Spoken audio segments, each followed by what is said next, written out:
Chapter number 5 rural development in India का exercise answers हम लोग ले रहे हैं। ठीक है। Number 1, rural credit system assumes importance because A, it leads to an increase in the rural income. B, savings are inadequate to finance farming and other economic activities. C, it leads to overall development of the rural areas. और D, it leads to reduction in rural inequality. Exam में तुमको पूरा वाक्य लिखना है और उसके बाद जो तुमको एबीसीडी में से आंसर करेक्ट लगता है वो बोलना है, लिखना है। और अभी तुम बोलोगे क्या आंसर है, बताओ। तुमको ए लगता है rural credit system assumes importance because it leads in increase in rural income। अच्छा, उधारी अनप्रोडक्टिव भी होता है। सो तुमने अनप्रोडक्टिव क्रेडिट लिया, उससे इनकम कैसे बढ़ेगा। सो जिसने भी ए आंसर दिया है वो गलत है, इसको मैं क्रॉस कर देता हूं। एक आंसर बी आ रहा है, ठीक है। और दूसरा कोई आंसर आ रहा है किसी का। सी एक आंसर आ रहा है। Let us evaluate C. it leads to overall development of rural areas। now rural credit system जो है उससे रूरल एरियाज का डेवलपमेंट थोड़ा इंफ्रास्ट्रक्चर का आता है। सो उधारी से जरूरी नहीं कि रूरल जो एरियाज है उसका डेवलपमेंट हो। यदि मैंने ट्रैक्टर का कर्जा लिया तो एरिया डेवलप नहीं होगा, मेरा खेती या उसका फसल डेवलप होगा। सो सी भी इनकरेक्ट है। ओके, बी लगता है। Let us see the answer. D क्या है, it leads to reduction in rural inequality. कर्जा और इनइक्वालिटी का कोई संबंध दिखता है नहीं, वो तो सोशल स्टेटस है, उसके लिए एजुकेशन लगेगा तब इनइक्वालिटी कम होगा। सो डी भी गलत आंसर है। करेक्ट आंसर इज बी, क्योंकि ठीक है, सेविंग्स आर इनएडिक्वेट। उधारी का सिस्टम इंपॉर्टेंट क्यों है, क्योंकि सेविंग्स गरीब लोगों में नहीं होता है, इसलिए उधारी का सिस्टम जरूरी है। बराबर है, वैलिड है। चलो हम नंबर 2 में आते हैं। Productive loans are economically justified because a, they are related to agriculture production. B, they are used for personal consumption. C, they help in eradication of poverty. Or D, they improve the quality of life of the people। बोलो क्या लगता है answer. ए लगता है। और now productive loans जो जब बात कर रहे हैं productive loans, now personal consumption तो अनप्रोडक्टिव लोन में आएगा, बराबर है ना। तो बी तो हो नहीं सकता। They help in eradication of poverty, मानते सी नजदीक है तो मैं सर्कल कर देता हूँ।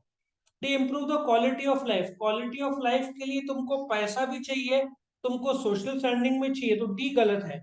और ए बोलता है दे रिलेटेड टू एग्रीकल्चर प्रोडक्शन। तुम प्रोडक्टिव लोन्स किसके लिए लोगे, एग्रीकल्चर प्रोडक्शन के लिए लोगे। So the correct answer is ए। समझ में आया। हमने रिवर्स साइकोलॉजी भी किया। बी और डी गलत है, सी नजदीक है और ए एकदम ज्यादा नजदीक है। सबसे ज्यादा नजदीक कौन सा है, ए। तुम ये दिमाग लगा के भी सॉल्व कर सकते हो। अभी हम आगे बढ़ेंगे। Next is three.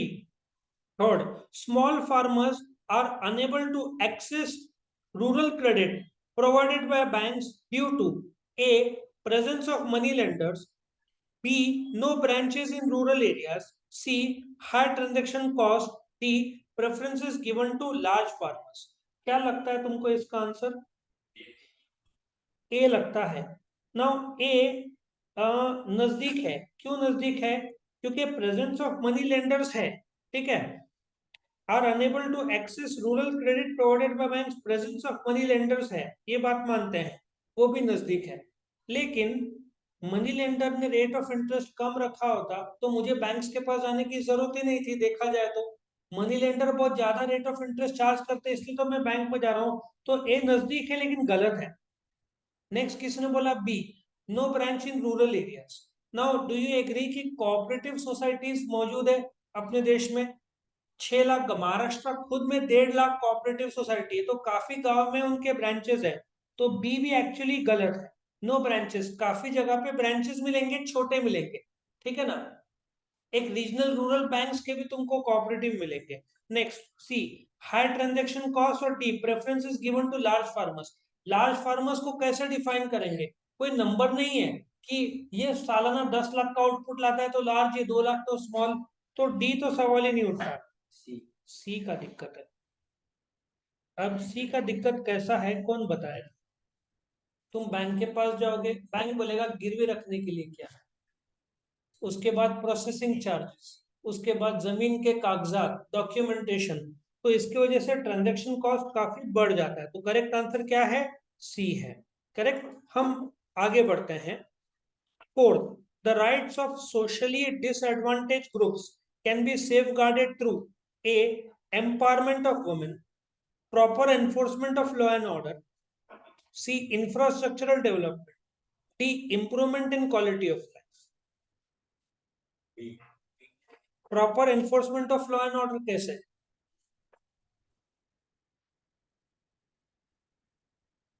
चलो बी नजदीक है, मैं अंडरलाइन करता हूँ, ठीक है। मैं बी को तुम्हारे लिए अंडरलाइन सर्कल कर रहा हूँ, मतलब कि ये नजदीक है।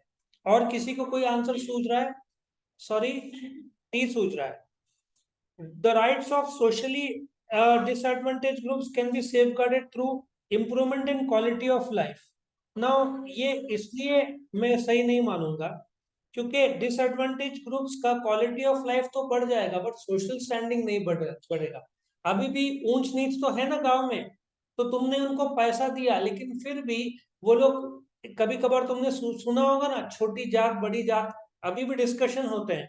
सो क्वालिटी ऑफ लाइफ से सोशली डिसएडवांटेज ग्रुप्स का सेफ गार्ड नहीं कर सकते। सीधी बात है, सेफ्टी लॉ एंड ऑर्डर से आएगा। तो तुमने जो मेजरली लोगों ने बी बोला वो करेक्ट है। अच्छा, इंफ्रास्ट्रक्चरल डेवलपमेंट तो रास्ते का काम करते हैं, तो वो तो सेफ गार्ड नहीं करेंगे। एम्पावरमेंट ऑफ वुमेन सिर्फ एक जेंडर की बात कर रहा है, और सोशली डिसएडवांटेज ग्रुप्स में मेल जेंडर भी आते हैं डिसएडवांटेज, हर बार वुमेन नहीं आएंगे, ठीक है। सो ये पार्ट था। Number 5, the quality of life of rural people can be improved by providing safe drinking water, health and hygiene facilities, effective implementation of land reforms, providing subsidized credit facilities, reducing rural inequality. अच्छा, A answer है। ए तुम्हारा correct है, लेकिन हमको गलत, land reform से तुम मानते हैं कि क्वालिटी ऑफ रूरल लाइफ कुछ हद तक ठीक होगा, लेकिन जिनके पास जमीन नहीं है उसका क्या? अभी एक गरीब आदमी है, उसके पास जमीन नहीं है, लेकिन बाकी लोगों का लैंड कम ज्यादा सेट कर दिया गवर्नमेंट ने, तो जिसके पास जमीन नहीं है उसका क्वालिटी ऑफ लाइफ कैसे इंप्रूव हुआ? बराबर है, नहीं हुआ। तुम सब्सिडाइज क्रेडिट फैसिलिटी दोगे, लेकिन क्रेडिट फैसिलिटी अनप्रोडक्टिव पर्पस के लिए रहा तो क्या करोगे? वो भी काउंट नहीं होता है। उसके बाद में रिड्यूसिंग रूरल इनइक्वालिटी, तुमने भेदभाव खत्म कर दिया, लेकिन गरीब तो गरीब ही है, उसको क्वालिटी ऑफ लाइफ, रोटी कपड़ा मकान, उसमें तुमने पानी अच्छा कर दिया, डॉक्टर्स लाए, हाइजीन फैसिलिटीज दिया। आजकल है ना, हर घर पे टॉयलेट। तुम यदि कुछ गरीब झोपड़पट्टी एरिया में जाओगे, वहां पे कॉमन टॉयलेट्स बनाए रहते हैं, वैसे 6 या 5 एक साइड, 5 दूसरे साइड, जो लोग हैं जो सवेरे लाइन लगा के खड़े रहो। अभी गवर्नमेंट ने बोला ना कि हर घर पे टॉयलेट। पिछले साल कोविड के टाइम में गवर्नमेंट ने, मुझे लगता है, 12,000 रुपए दिए थे। 6,000 पहले दिए, कंस्ट्रक्ट करो, बाद में कंस्ट्रक्ट होने के बाद चेकिंग करने आएंगे, सब बराबर है तो और 6,000 देंगे। तो ऐसे हर घर में गवर्नमेंट ने टॉयलेट का एस्टेब्लिशमेंट किया। तो hygiene, quality of life improve नहीं हुआ। हर सवेरे लेडीज लोग को भी दिक्कत, अर्ली मॉर्निंग लाइन में खड़े रहो। तो हर घर का खुद का टॉयलेट रहा तो अच्छा हो जाता है ना क्वालिटी ऑफ लाइफ। तो ये सच बात है कि correct answer is A, majorly लोग का राइट आया है। Come to question number 2, choose the wrong pair. Right pair नहीं है, तुमको वर्ड्स कैसे घुमावदार होंगे वो समझना है। रॉन्ग पेयर बोला है, correct. So wrong pair, let us start. पहला, short term purchase of fertilisers है, इसको मैं ऊपर कर देता हूं, okay. Short term purchase of fertilisers है। दूसरा, medium term to meet expenditure on marriages. 3, long term to buy tractor. कौन सा लगता है तुमको? Now short term fertilisers, seeds, pesticides बराबर है, ठीक है। लॉन्ग टर्म बाय ट्रैक्टर बराबर है। Medium term meet expenditure on marriages unproductive है। ये गलत है लेकिन राइट है, क्योंकि इन लोगों ने रॉन्ग पेयर बोला है। राइट पेयर होता तो 1 and 3 राइट था। नेक्स्ट, रूरल ऑक्यूपेशनल स्ट्रक्चर, ठीक है, activity, agricultural sector, banking and insurance, industrial sector, processing of raw metals, service sector, computer related services. कौन सा फर्स्ट का लग रहा है? Now service sector computer related service बराबर है ना, जो सर्विस सेक्टर इंडस्ट्री प्रोसेस करता है वो भी करेक्ट है। एग्रीकल्चर और बैंकिंग डायरेक्टली कैसे रिलेटेड है एक्टिविटी, तो ये 1 गलत है, लेकिन उन लोगों ने रॉन्ग पेयर बोला है इसलिए 1 राइट हो जाता है, करेक्ट। सो ये तुम्हारा जो चूज दी रॉन्ग पेयर का क्लियर होता है। 3 बड़ा इंटरेस्टिंग है, इसको समझना होगा, इसमें तुम फेंक ही नहीं पाओगे। एसर्शन मतलब एक स्टेटमेंट दिया है और उसका रीजन आर ये दिया है। अब तुमको 4 ऑप्शन दिए हैं, तुमको एक करेक्ट ऑप्शन चुनना है। Assertion and reasoning, Indian economy is predominantly rural economy, इन लोगों ने एक स्टेटमेंट बोला है। अब ये स्टेटमेंट ट्रू और फॉल्स तुमको चुनना है। उसका रीजनिंग, एज पर 2011 सेंसस, हर 10 साल में सेंसस काउंट होता है। अगला सेंसस 2021 को होना था, कोविड की वजह से 2023 को नतीजा है। The countries rural population 83.25 crores गांव में था, which is 68.8% of the total population. अब तुमको 4 ऑप्शन दिए, 1 2 3 4, तुमको डिसाइड करना है कौन सा राइट है। हम एक एक को इवेल्युएट करेंगे, तुम मुझे बताओगे तुम्हारे हिसाब से वो राइट है क्या रॉन्ग है। पहला, A is true but R is false, क्या लगता है तुमको? नहीं, पहला क्या लगता है? पहला गलत है ना भाई, दोनों एक्चुअली देखा जाए तो ट्रू है। सेकंड बोलता है A is false, A true है ना भाई। India is rural economy, predominantly rural economy, तो ए इज फॉल्स कैसे हो सकता है? इसका मतलब तुम्हारा आंसर 3 और 4 में। Third, A and R true, ये दोनों ट्रू है, मैं यहाँ पे टी लिखू, दोनों ट्रू है। अपन जब रीड करते हैं तो दोनों ट्रू दिखता है। And R is the correct explanation of A, simple logic है। इंडिया प्रीडोमिनेंटली रूरल इकोनॉमी है, रूरल इकोनॉमी मतलब पॉपुलेशन ज्यादा होना चाहिए, so R is the correct explanation of the statement A. C correct है, यहाँ पे नॉट बोला है तो ये गलत है, 2 और 1, so correct answer is what? 3। अच्छा, एग्जाम में कंफ्यूजन हो जाए तो ज्यादातर 3 डाल देना, 3 ज्यादातर राइट होता है, हर बार नहीं होगा, कोई जरूरी नहीं। नेक्स्ट हम आते हैं इसमें, किसमें? नंबर 2 में, literacy is a powerful instrument of socio economic change. पहले क्या बोल रहे हैं? पढ़ाई सोशल और इकोनॉमिक पैसा बदलाव का एक पावरफुल जरिया है। दूसरा, empowerment of women helps to reduce gender disparity. Disparity मतलब महाराष्ट्र में 1000 मेल में 912 आई थिंक फीमेल्स है, हरियाणा में 1000 में 700 750 है। फर्क है ना डिस्पैरिटी, कमाई में भी फर्क है, एंटरप्रेन्योर्स में भी फर्क है। 1000 एंटरप्रेन्योर्स मेल होंगे तो मुश्किल से 100 फीमेल मिलेंगे, और ये फैक्ट है इंडिया में। तो तुमको क्या लगता है, A is true but R is false सही है क्या गलत है? भाई रॉन्ग है, ए इज फॉल्स। कैसे फॉल्स? लिटरेसी बहुत पावरफुल जरिया है सोशल इंस्ट्रूमेंट चेंज करने का। तुम्हारे पास आंसर 3 और 4 का है, क्या लगता है सोचो? 4 लगता है। सी, एम्पावरमेंट ऑफ, मैं तुमको एक एग्जांपल देता हूं। यदि पूरे वर्ल्ड के औरतें हैं जितने हैं, यदि सबको एजुकेशन करेक्ट तरीके से प्रॉपर तरीके से दिया जाए तो ऐसा कहा जाता है, रिसर्च बोलता है कि 300 करोड़ बच्चे कम पैदा होंगे। हर minute 185 babies are born in the world. 800 crore का पॉपुलेशन है। साउथ अफ्रीका में फास्टेस्ट है, पढ़े लिखे ही नहीं है, समझ ही नहीं है किसी चीज की। सो सीधी बात है, एम्पावरमेंट ऑफ वुमेन, तुम समझदारी जो, या तो उनको सोशल स्टैंडिंग बढ़ाना चाहते हो तो पढ़ाई जरूरी है ना, तो कॉमन सेंस है, P R is the correct explanation of A. Literacy रहेगा तो ही तो एम्पावरमेंट होगा, बिना लिटरेसी के, पढ़ाई लिखाई के एम्पावरमेंट कहां से होना है? तुम पैसा दोगे, पैसा तो दारू ड्रग्स में उड़ा दोगे, पैसे से ज्यादा क्या जरूरत है? नॉलेज एजुकेशन की, ठीक है। सो ये तुम्हारा था नंबर 2 का 3 करेक्ट आंसर, ठीक है। ये थर्ड नंबर करेक्ट आंसर था लिटरेसी का जो स्टेटमेंट है। Now come to number 3 assertion. So assertion क्या बोल रहा है? Let us read now. Agriculture credit is mostly for unproductive purposes. Agriculture credit is an important prerequisite for agricultural growth.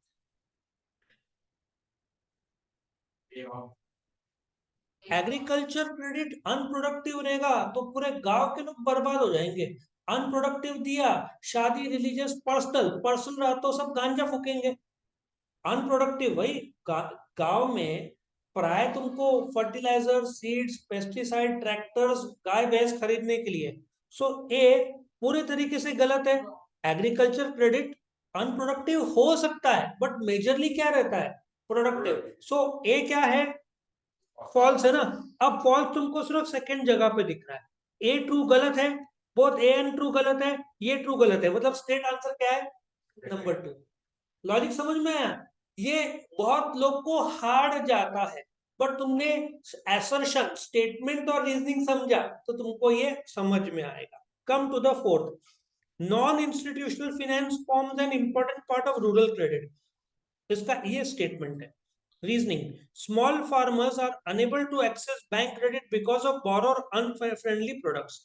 अब पहले तो समझो इंस्टीट्यूशनल नॉन इंस्टीट्यूशनल क्या होता है. नॉन इंस्टीट्यूशनल में गांव में सेब, सराफ, ठीक है ना, रईस लोग, कुछ गुजरातीज, मारवाड़ीज, महाराष्ट्र, या जो भी रईस है, जमींदार, वो कर्जा देते हैं. इनको नॉन इंस्टीट्यूशनल बोलेंगे. इंस्टीट्यूशनल में क्या आएगा? State bank of India, Saraswat bank, ये सब संस्थाएं हैं, इनको इंस्टीट्यूशनल बोलेंगे. तो नॉन इंस्टीट्यूशनल अपना देश का 40% कर्जा गांव वालों को, जो मनी लेंडर है ना, मेरे पास पैसा नहीं है, मैं कोई सेठ के पास जाऊंगा, भाई सेठ 5 लाख चाहिए, वो ब्याज दर 5% महीने का लगाएगा, ठीक है ना, ज्यादा लगाएगा. तो non institutional forms an important part, very important part of rural finance. शहर के लोग, बहुत कम लोग ऐसे लोग के पास जाएंगे क्योंकि पर्सनल लोन लेने जाते हैं. गांव वालों को तो पर्सनल लोन क्या है वही नहीं पता. Are reasoning, small farmers are unable to access bank credit because of borrower unfriendly products. क्या लगता है तुमको? सी, एक तो सच बात है. पहला तो मेरा सवाल तुमसे यह है कि ए ट्रू है क्या फॉल्स है? ए, ये जो है नॉन इंस्टीट्यूशनल मेजर पार्ट, वो ट्रू है. Small farmers are unable to access bank credit, ये भी ट्रू है. सो ए और आर दोनों ट्रू है. तो पहला जो स्टेटमेंट है A is R but R is false, गलत है. ए इज फॉल्स मतलब तुम्हारा आंसर 3 और 4 में से आता. वापस से लॉजिक बहुत सिंपल है. जो नॉन इंस्टीट्यूशनल मतलब जो एक इंसान, जमींदार, ठीक है ना, सेठ, श्रॉफ, जो भी रईस लोग से तुम कर्जा लेते हो वो इसलिए कि तुमको बैंक क्रेडिट अनफ्रेंडली प्रोडक्ट्स है. अनफ्रेंडली प्रोडक्ट्स क्यों? तुम commercial bank, state bank of India के पास जाओगे, बोलोगे कर्जा चाहिए, वो पूछेंगे गिरवी रखने के लिए क्या है. फिर आएगा तुम्हारा Aadhaar card, documentation, paper work, guarantor, है ना. तो इतना डीप लेवल पे चला जाता है कि वो लोग तंग आके इसके पास, श्रोफ के पास चले जाते हैं. वो कागजात गिरवी रखेगा, 5 लाख दे देगा. नो अदर पेपर वर्क, है ना. कितना आसान हो गया. सो करेक्ट आंसर इज यहाँ पे 3. करेक्ट. सो हम आगे बढ़ते हैं. अभी हम आते हैं फिफ्थ, जो फोर्थ इतना ही था फोर्थ का. ओके. नेक्स्ट बड़ा इंपॉर्टेंट है, टेस्ट करते हैं तुम्हारा नॉलेज. आइडेंटिफाई एंड एक्सप्लेन, ठीक है, the concept from the given illustration. Kusumtai knowingly set up her business enterprise in the rural area so that people living there could be gainfully employed. पहली बात, तुमको ये इसमें दिमाग लगाना है. कुसुमताई एक लेडी है, उन्होंने रूरल एरिया में एस्टेब्लिश किया, ठीक है. लोग को नौकरी मिलेगी, मतलब या तो खेती या इंडस्ट्रियलाइजेशन शुरू किया. सो कोई बोल सकता है इसका करेक्ट आंसर क्या है? गांव में शुरू किया तो पहला वर्ड क्या रहेगा? रूरल. क्योंकि फार्म एक पार्ट है लेकिन फार्म रूरल का पार्ट है. तेरा आंसर गलत नहीं है बट फार्म से बड़ा रूरल गांव है, रूरल. उसके बाद क्या बोलोगे? अभी रूरल में इंफ्रास्ट्रक्चर बोलेंगे, नहीं, रोड रेलवे नहीं है. तो करेक्ट आंसर इज इंडस्ट्रियलाइजेशन. उसने इंडस्ट्री कोई तो शुरू की जिसके वजह से लोगों को नौकरी मिली. रूरल इंडस्ट्रियलाइजेशन हुआ सबका करेक्ट. दूसरा, Rao ji purchase a new tractor for his farm by taking a loan. इसके दो आंसर हो सकते हैं, कोई दिमाग लगाएगा? वेरी गुड, एक प्रोडक्टिव है, और ट्रैक्टर हमेशा लॉन्ग टर्म होता है, लेकिन वो क्लियर बोला है ट्रैक्टर लिया है फार्म के लिए, तो साफ पता चलता है प्रोडक्टिव। वेरी गुड, लेकिन इसको परफेक्ट शब्द कौन बताएगा? प्रोडक्टिव एग्रीकल्चर क्रेडिट, ठीक है, productive agriculture credit is the correct answer, या लोन भी बोल सकते। सब्सिडाइज्ड, सबका लिख के हो गया। Subsidized credit is provided by banks to small farmers for purchase of high yielding variety seeds. Subsidize मतलब सस्ते में, गवर्नमेंट उसको भरपाई कर देगा। अभी हाई यील्डिंग मतलब जो आउटपुट ज्यादा लाती हो। अभी सिंपल सा है, सब्सिडाइज्ड क्रेडिट मतलब लोन। लोन होगा या तो प्रोडक्टिव होगा, अनप्रोडक्टिव होगा, शॉर्ट टर्म होगा, मीडियम टर्म होगा, लॉन्ग टर्म होगा। अब सीड्स है तो सिंपल सी बात है, तो तुम्हारा करेक्ट आंसर क्या होगा? शॉर्ट टर्म क्रेडिट या शॉर्ट टर्म एग्रीकल्चरल क्रेडिट तुम बोल सकते हो। शॉर्ट टर्म क्रेडिट 2 साल के लिए रहता है, 2 साल से 5 साल मीडियम टर्म रहता है, उसमें गाय भैंस आते हैं। 5 साल के ऊपर ट्रैक्टर लॉन्ग टर्म आता है, इरिगेशन के लिए कुछ करना हो तो। Damaji borrows loan from a credit society established in the village this season rather than taking it from a money lender.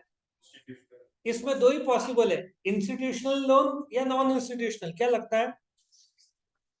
Because उसने क्रेडिट सोसाइटी, महाराष्ट्र में 1.5 लाख कोऑपरेटिव सोसाइटी है, so the correct answer is institutional source. में पूरा detail दे रहा हूं, तुम्हारे marks काटने का जरिया ही नहीं। Institutional source of agricultural credit ऐसे तुम लिख सकते हो, institutional source of agricultural credit. सिर्फ इंडिया, तुमने इंस्टीट्यूशनल सोर्स लिखा तो उसका कंफ्यूजन रहेगा, तो तुम एग्रीकल्चर क्रेडिट को भी इंस्टीट्यूशनल सोर्स क्लियर बता रहे। फिफ्थ, ये तो इजी है, Ramoji takes loan from a bank for a period of 10 years subject to terms and condition for the purpose of irrigated farming. Long term agricultural loan, long term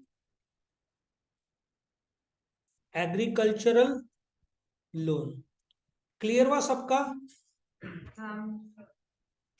चलो, सबका लिख के हो गया, देख लो। अब मैं आगे बढ़ूंगा, ये तुम्हारा आखिरी, ये जो पैसेज है, इट्स मोर लाइक तुम्हारा इंग्लिश का कॉम्प्रिहेंशन है, but in economical form, economics form. तुमको कंसेप्चुअल नॉलेज इसमें लगेगा कुछ जगह पे नहीं। Rural development is one of the thrust मतलब इंपॉर्टेंट एरियाज, तुम लिख सकते हो थ्रस्ट मतलब इंपॉर्टेंट या जो पुश करता है of administration.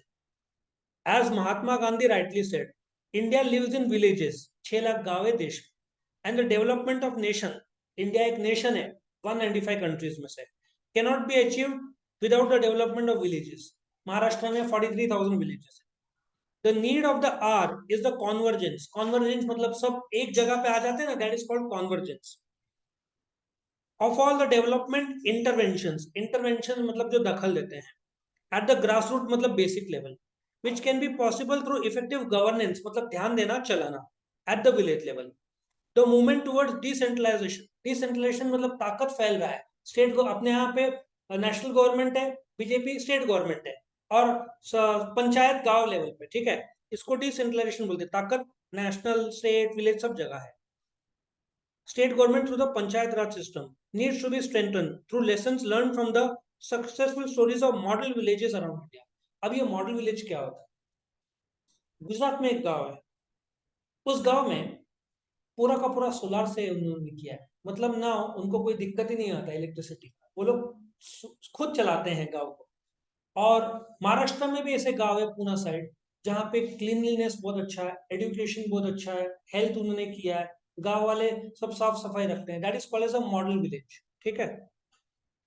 Though India is progressing in the right direction in reducing education inequality and increasing literacy levels, there is still lots to be done. कुछ जगह पे 12वीं तक लड़कियों को फ्री एजुकेशन है, मिड डे मील्स है, गवर्नमेंट कर ही रहा है, फिर भी बहुत सारा करना बाकी है. And understanding of social issues is important for effective planning and policy development. Self-governance ensures that Indian citizens can be even the previously marginalized, मतलब जो इतने हायर लेवल पे नहीं है, वो डिसीजन मेकिंग में पार्टिसिपेट कर सके. समझा? अभी number 1, explain in short Mahatma Gandhi views on rural development. अभी एक सिंपल सा लॉजिक, इन्वर्टेड कॉमर्स में क्या दिया है, आया समझ में? इन्वर्टेड कॉमर्स में उन्होंने दे दिया. तो महात्मा गांधी के क्या विचार हैं? इंडिया कि भारत गांव में रहता है और डेवलपमेंट ऑफ नेशंस बिना विलेज को डेवलप के नहीं हो सकता है. मतलब तुम ये खुद के वर्ड्स में लिखोगे. ओके, भारत का डेवलपमेंट मतलब गांव का डेवलपमेंट. गांव का डेवलपमेंट के बिना भारत का डेवलपमेंट पॉसिबल नहीं है. ये महात्मा गांधी का प्री इंडिपेंडेंट कमेंट था. Highlight the role of the government in achieving rural development. Simple सा है. The need of the hour क्या है? Convergence of the development intervention at the grassroot level which can be possible through effective governance. ये है. हाँ, आगे महात्मा गांधी का जहां पे खत्म होता है वहां पे जो रोल है गवर्नमेंट का वो दिया जाता है. आगे, what measures have been suggested to achieve rural development. Decentralization, मतलब ताकत एक ही जगह पे रहा तो लोअर लेवल पे नहीं पहुंचता. पूरा देश कौन चलाता है? Central government.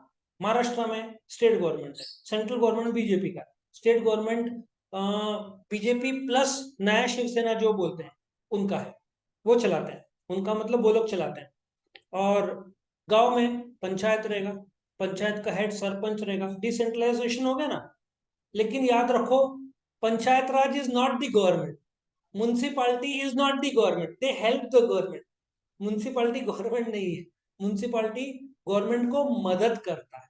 Okay, what measures have been achieve suggested to achieve rural development. यही है कि तुम डिसेंट्रलाइजेशन करो, मॉडल विलेजेस बनाओ, decentralisation national state village level को डेवलप करो. ओके,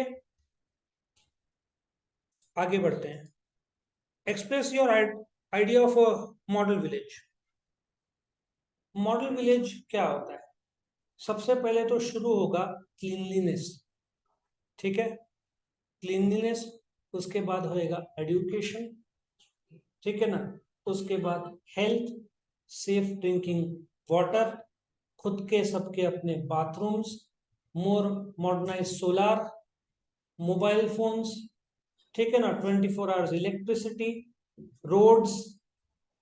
लॉजिक समझ में आ रहा है? मॉडल विलेज क्या है? जहां पे लोग एजुकेटेड रहे, जहां पे ट्रेडिशनल या सुपरस्टिशन से बाहर आए.